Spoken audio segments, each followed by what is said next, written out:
एक दिग्गज योद्धा के पास 10,000 हाथियों का बल होता है। और जब महाभारत की बात करें तो पांडवों में भीम ही थे जिनके पास 10,000 हाथियों का बल था, इसीलिए उन्हें दिग्गज योद्धा माना जाता था। और जिसके पास 10,000 दिग्गज योद्धाओं का बल होता है वो होता है एक ऐरावत हाथी, जो कि देवराज इंद्र का वाहन है। और जिसके पास 10,000 ऐरावत हाथियों का बल होता है वो होता है एक पौंड्रक, यानी कि मृत्यु के देवता यमदेव का वाहन। और जिसके पास 10,000 पौंड्रक का बल होता है वो है हमारे नंदी जी, जो कि भगवान शिव के वाहन हैं। और अगर मैं आपको टोटल करके बताऊं तो नंदी जी के पास लगभग 100 ट्रिलियन हाथियों का बल है। और ये शक्ति अपने आप में बहुत ही अद्भुत है। इसीलिए शिव पुराण में भी कहा गया है कि भगवान शिव को जब नंदी जी अपनी पीठ पर सवार करके चलते हैं तो धरती कांपने लगती है, हिलने लगती है। तो आप समझ सकते होंगे कि नंदी देव के अंदर कितना बल है। नंदी जी महान शिव भक्त हैं। वो एक प्रकार से स्टेबिलिटी, स्थिरता, इस चीज़ के प्रतीक हैं। उनके अंदर पेशेंस कूट कूट कर भरा है और यही हमें उनसे सीखना चाहिए। क्यों? क्योंकि हिंदू संस्कृति में पेशेंस को सबसे बड़ा गुण बताया गया है। कहा गया है कि जिसके अंदर भी पेशेंस है वो किसी भी चीज़ को अपने जीवन में प्राप्त कर सकता है। और आप देखेंगे कि नंदी भी जब भगवान शिव के मंदिर के बाहर बैठे रहते हैं तो वो बिल्कुल स्थिर रहते हैं, बिल्कुल शांत रहते हैं, क्योंकि भगवान शिव अनंत काल के लिए भी समाधि में चले जाते हैं। लेकिन नंदी जी को इसकी बिल्कुल एक्सपेक्टेशन नहीं कि भगवान समाधि से बाहर कब आएंगे या भगवान उनकी कब सुनेंगे, उन्हें कब दर्शन देंगे। वो तो बस निर्विकार होके बिना किसी इच्छा के अपने प्रभु पर ध्यान जमाए सिर्फ बैठे रहते हैं। तो उनसे हमें सबसे पहले ये चीज़ जाननी चाहिए कि आप भी जब मंदिर जाएं तो मन को स्थिर रखें। मन के अंदर किसी भी तरह की लालसा नहीं होनी चाहिए। ना ये होना चाहिए कि मुझे धन चाहिए या वैभव, ना ये होना चाहिए कि मुझे स्वर्ग चाहिए या कुछ भी। आप बस स्थिर रहें, बिल्कुल स्टेबिलिटी के साथ भगवान के सामने बैठ जाएं, शांत चित्त होके। फिर आप देखिए कि इसके बाद आपको क्या रिजल्ट मिलेंगे। क्योंकि आप एक चीज़ ध्यान रखिएगा कि नंदी जी हमें स्थिरता ही सिखाते हैं। नंदी जी को परम शिव भक्त माना जाता है और ऐसा कहा जाता है कि अगर उनके कानों में आप अपनी कोई भी मनोकामना फुसफुसा कर कहेंगे तो वो भगवान शिव तक ज़रूर पहुंचती है और पूरी भी होती है। और इस बात की सच्चाई का हमें सबूत युगों पुरानी हुई घटना से भी मिलता है। कहा जाता है कि एक बार जब जलंधर नामक राक्षस माँ पार्वती का अपहरण करके ले गया था तब भगवान शिव ध्यान मग्न थे। उन्हें ये चीज़ पता नहीं चल सकी और बाकी देवताओं को जब ये पता चला तो उन लोगों के बीच ये कन्फ्यूजन हो गया कि आखिर भगवान शिव को ध्यान से उठाया कैसे जाए। तब भगवान श्री गणेश ने भी बहुत मेहनत की भगवान शिव को ध्यान से बाहर लाने के लिए, लेकिन वो ये सब चीज़ करने में असफल रहे। इसके बाद भगवान गणेश को एक तरकीब सूझी और वो नंदी की ओर देखे और नंदी के कानों में जाके फुसफुसा कर कह दिए जो भी उन्हें कहना था। और जब सारी घटनाओं के बारे में भगवान श्री गणेश ने नंदी के कानों में कहा तो ये सीधे नंदी के द्वारा भगवान शिव तक पहुंच गई और भगवान शिव अपने गहन ध्यान से बाहर आ गए। और तब से ये प्रथा लगातार चली आ रही है कि अगर किसी भी भक्त को अपनी मनोकामना को पूर्ण कराना है तो वो नंदी के कानों में अपनी प्रार्थना फुसफुसा कर कह देते हैं। लेकिन एक चीज़ याद रखिएगा कि इसकी भी एक अपनी प्रोसेस है, इसकी एक सही टेक्निक है कि आपको नंदी के कानों में किस तरह से अपनी बात रखनी है और उसके बाद आपको क्या करना है। लेकिन उसके बारे में जानने के पहले ये ज़्यादा जानना ज़रूरी है कि आखिर नंदी है कौन और वो भगवान शिव को इतने प्रिय कैसे हुए और आखिर भगवान शिव ने उन्हें ही अपना वाहन क्यों बनाया। एक समय की बात है कि शिलाद नाम के एक ऋषि थे और वे बच्चों से बहुत प्रेम करते थे, लेकिन उनकी कोई भी संतान नहीं थी। यही उन्हें हमेशा दुख रहता था और इसी संतान को पाने के लिए उन्होंने भगवान शिव की कड़ी तपस्या की और भगवान शिव एक दिन प्रकट भी हुए। तब शिलाद ने भगवान शिव से कहा कि प्रभु, मुझे एक अच्छी संतान की ज़रूरत है और मैं ऐसी ही चाह रखता हूँ कि मुझे एक अच्छी तेजस्वी संतान मिले और जो मेरी ही तरह आपकी भक्त हो। तब भगवान शिव ने शिलाद को वरदान दिया कि ऐसा ही होगा और शिलाद वरदान पाने के बाद अपने घर खुशी खुशी लौट गए। उसके बाद जब अगले दिन वो अपने खेत में हल चला रहे थे उस सामने उन्हें एक शिशु दिखाई दिया जिसकी त्वचा से बहुत तेज निकल रहा था, मानो जैसे बहुत सारा प्रकाश उसके शरीर से निकल रहा हो। तब शिलाद उस बच्चे के प्रति बिल्कुल मोहित हो गए। वो उसे लगातार एक टक देखते ही जा रहे थे। तब आकाश से भविष्यवाणी हुई कि शिलाद, इस संतान को तुम अपने घर ले जाओ और इसका प्रेम से पालन पोषण करो। तब शिलाद बहुत खुश हुए और वे समझ गए कि ये भगवान शिव का वही वरदान है।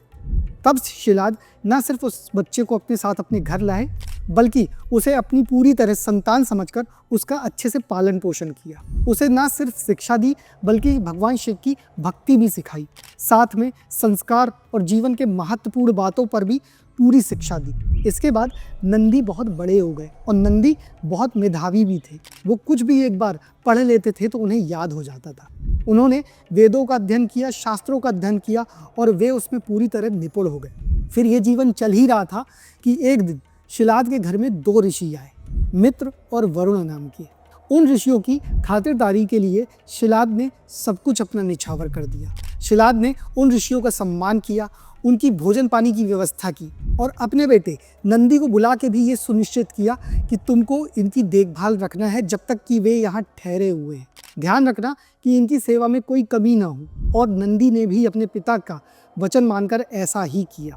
फिर मित्र वरुण आराम करने के बाद वहाँ से जाने की सोचे और जब वे जाने लगे तो शिलाद ने फिर से उनका अभिनंदन किया, उनका आशीर्वाद लिया और उन्हें दंडवत प्रणाम किया। तब मित्र और वरुण ने शिलाद को कहा कि हम तुम्हारी सेवा से बहुत प्रसन्न हैं और जाओ, हम तुम्हें लंबी आयु और दीर्घ आयु का वरदान देते हैं। उसके बाद नंदी ने भी मित्र और वरुण नाम के ऋषियों को दंडवत प्रणाम किया, लेकिन तब उन दोनों ऋषियों के चेहरे में थोड़ी मायूसी छा गई और उन्होंने नंदी से बस यही कहा कि अपने बड़े बुजुर्गों और गुरुजनों का अच्छी तरह सेवा करो और आदर सत्कार करो।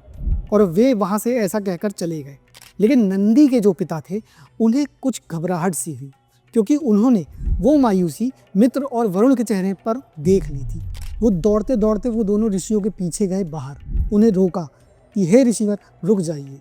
तब ऋषियों ने पीछे मुड़ के देखा तो शिलाद वहाँ खड़े थे और हाँफ रहे थे। शिलाद ने ऋषियों से पूछा कि हे महानुभाव, जब आपने मुझे आशीर्वाद दिया तो आपने दीर्घायु का वरदान दिया, लेकिन जब मेरे पुत्र नंदी ने आपका आशीर्वाद लिया तो आपके चेहरे में मायूसी छा गई और वो मैंने देख लिया। तो क्या मैं इसका कारण जान सकता हूँ? तब मित्र नाम के ऋषि ने बहुत ही धीमी आवाज में कहा कि तुम्हारे पुत्र की आयु अब ज़्यादा लंबी नहीं। और वरुण ने भी कहा कि हम इस पर अब कुछ नहीं कर सकते, वो बस अब कुछ ही समय का मेहमान है। ये सुनकर तो मानो शिलाद के पैरों के नीचे से पूरी जमीन खिसक गई। वे बहुत मायूस हुए, उनका चेहरा पूरा उतर गया और वो धीरे धीरे चलकर कंधे झुकाए हुए अपने घर को लौट आए। नंदी ने ये सब चीज़ें देखी और अपने पिता से कहा कि हे पिताश्री, आप इतने मायूस क्यों हैं? पहले तो शिलाद ने नंदी को कुछ भी नहीं बताया, लेकिन नंदी के हट करने के बाद शिलाद ने धीरे फुसफुसाते हुए वह सारी बात बता दी जो उनकी ऋषि मित्र और वरुण के साथ हुई। उन्हें लगा था कि ये सुनकर नंदी घबरा जाएंगे और रोने भी लगेंगे, बल्कि ऐसा नहीं हुआ, बल्कि नंदी जोर जोर से मुस्कुरा उठे, हंस पड़े। ये देखकर शिलाद को बहुत हैरानी हुई और वह अपने बच्चे को वैसे ही हैरानी से देखते रहे जैसे कि उन्होंने सबसे पहली बार देखा था। तब शिलाद ने नंदी से कहा कि आखिर तुम हंस क्यों रहे हो? तब नंदी ने अपने पिता से कहा कि पिताश्री, आपने मुझे बताया था कि आपने भगवान शिव के दर्शन किए हैं, उनकी कठोर तपस्या की थी और आप ऋषियों के वचन सुनकर घबरा गए। तो क्या आपको नहीं लगता कि मैं भी जब भगवान शिव की तपस्या करूंगा तो मेरी मृत्यु टल जाएगी? क्योंकि वही एक पूरे ब्रह्मांड में है जो किसी का भी भविष्य बदल सकते हैं। और इसीलिए उन्हें कहा भी जाता है कि भावी मेट सके त्रिपुरारी, यानी भविष्य सिर्फ किसी भी व्यक्ति का जो ब्रह्मा ने लिख दिया है वो त्रिपुरारी ही बदल सकते हैं। ऐसा कहकर नंदी ने कहा कि मैं अब भगवान शिव की कठिन तपस्या करूंगा, मुझे आप आशीर्वाद दीजिए। तब शिलाद ने नंदी को आशीर्वाद दिया विजयी होने का और नंदी ने फिर ऐसा ही किया। वो नदी के पास आए और जल में प्रवेश कर गए और फिर की उनने कठिन तपस्या भगवान शिव की। और भगवान शिव उनकी कठिन तपस्या और उनके भावों से इतने प्रसन्न हुए कि वो शीघ्र ही नंदी को दर्शन देने आ गए। जब भगवान शिव ने नंदी को दर्शन दिया और कहा कि अपनी आंखें खोलो, तो नंदी ने उनकी आवाज़ सुनते ही अपनी आंखें खोली। लेकिन जब नंदी ने आंखें खोली तो नंदी बस भाव विभोर हो गया। वो खो गया भगवान शिव को देखते हुए। उसकी आंखों से बिल्कुल आंसू निकल पड़े।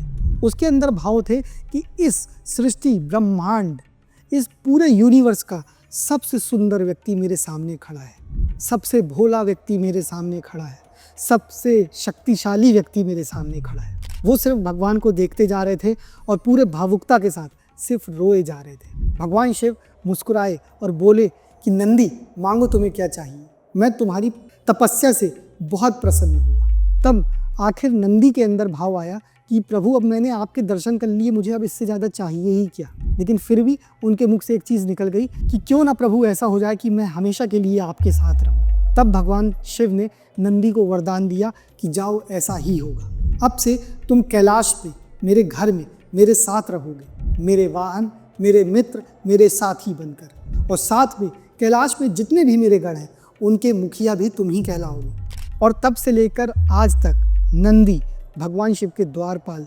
सखा, साथी, वाहन के रूप में निरंतर भगवान शिव के साथ ही रहते हैं। भगवान शिव जब तपस्या में रहते हैं तो नंदी बाहर उनका ध्यान करते हुए ध्यान मग्न रहते हैं, उनकी द्वारपाल बनके उनके द्वार की रक्षा करते हैं। तो ये थी नंदी की कहानी। और इस तरह नंदी भगवान शिव के वाहन हुए और भगवान शिव के इतने निकटतम हुए एक साथी की तरह कि जो कोई भी व्यक्ति नंदी के कानों में जो भी विश बोलता है वो भगवान शिव पूरी हर हाल में करते हैं, क्योंकि वो नंदी के कानों से सीधे भगवान शिव के हृदय तक जाती है। और भगवान शिव उस विश को, उस मनोकामना को बिल्कुल भी नहीं टाल पाते।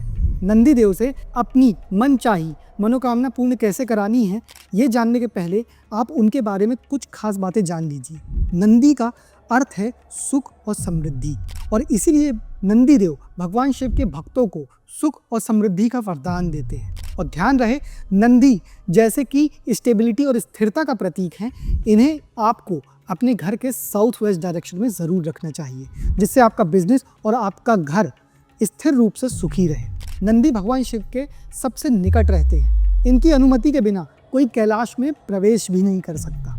नंबर 3, जैसा कि नंदी भगवान शिव के ना सिर्फ वाहन हैं बल्कि मित्र हैं, द्वारपाल हैं, तो जब भी भगवान शिव की पूजा करें नंदी की भी पूजा ज़रूर करें, क्योंकि नंदी को प्रसन्न करना बहुत ज़रूरी है। बिना नंदी के भगवान शिव प्रसन्न नहीं होंगे। नंबर 4, नंदी 8 शिष्यों के गुरु भी हैं, जिनमें से सनक, सनातन, सानंद, सनत कुमार, व्याघ्रपाद, तिरुमूलर, शिवयोग मुनि और पातंजलि, ये उनके शिष्य हैं। इन लोगों को नंदी देव ने आध्यात्मिक ज्ञान दिया और शैव धर्म के बारे में कुछ बातें भी बताई। और इसके बाद शैव धर्म का प्रचार करने के लिए इन लोगों को दुनिया के 8 कोनों में भेज दिया। आपको बता दें कि नंदी नृत्य और संगीत जैसी कलाओं के उस्ताद माने जाते हैं। तो जो भी व्यक्ति नृत्य या फिर संगीत से जुड़े किसी भी तरह के करियर में अपना नाम कमाना चाहता है तो उसे नंदी की पूजा जरूर करनी चाहिए। शिव मंदिर के बाहर बैठे हुए नंदी जीव आत्मा का प्रतिनिधित्व करते हैं, जो कि परमात्मा की ओर केंद्रित है। तो हमें इस बात से ये शिक्षा मिलती है कि हम भी जब भगवान शिव के मंदिर जाएं तो हमें उस परमेश्वर के प्रति बिल्कुल केंद्रित होना चाहिए, वो भी किसी बिना विकारों के, जिससे हमारी आत्मा का उत्थान हो सके और हम भी उस परमात्मा से मिल सके। इसलिए आप ये बात ध्यान रखिएगा कि जब भी आप नंदी से अपनी प्रार्थना या मनोकामना को पूर्ण कराना चाहते हैं तो सबसे पहले ये ध्यान दीजिएगा कि आपको नंदी और भगवान शिव के बीच में खड़े नहीं होना है, क्योंकि ध्यान रखिएगा जब भगवान शिव ध्यान में रहते हैं तो नंदी इस चीज़ को सुनिश्चित करते हैं कि वो लगातार भगवान शिव से जुड़े रहें। तो आपको नंदी और भगवान शिव के बीच में खड़े बिल्कुल भी नहीं होना है। फिर जब आप उनके पास जाएं तो सबसे पहले उनका चरण स्पर्श करें और फिर धीरे से फुसफुसाते हुए उनके कान में अपनी मनोकामना को कुछ इस तरह कहें कि वहाँ पे उपस्थित दूसरे लोगों को आपकी कामना सुनाई ना दे। और इसके बाद फिर आपको आगे नहीं बढ़ना है, पहले थोड़ा सा 2 कदम पीछे आना है। अगर आप इस पूरी विधि को प्रॉपर फॉलो करेंगे तो आप देखेंगे कि आपकी जो मनोकामना है वो भगवान शिव तक ज़रूर पहुँचेगी और शीघ्र अतिशीघ्र वो पूरी भी होगी। तो अब आप ध्यान रखिएगा कि जब भी शिव मंदिर जाएं तो आपको किन बातों का ध्यान रखना है, और ये भी ध्यान रखिएगा कि भगवान शिव को प्रसन्न करना है तो नंदी को भी प्रसन्न करना ज़रूरी है। और भगवान शिव तो आपको सब देने के लिए बैठे ही हैं, लेकिन आप अगर निर्विकार और बिना किसी इच्छा के जाएंगे तो आपको वो मिलेगा जो आप सोचे भी नहीं होंगे, और जो आपकी किस्मत में होगा उससे भी कई गुना ज़्यादा मिलेगा। तो चलिए इस वीडियो को यहाँ ख़त्म करते हैं। वीडियो को लाइक करें, शेयर करें, और कोई आपकी अगर किसी भी तरह की क्यूरियोसिटी हो तो कमेंट ज़रूर करें। हम ऐसे ही वीडियो लाते रहेंगे। वैदिक वॉक्स को सब्सक्राइब करें, ताकि आप स्पिरिचुअली हमेशा अपडेट रहें। हर हर महादेव।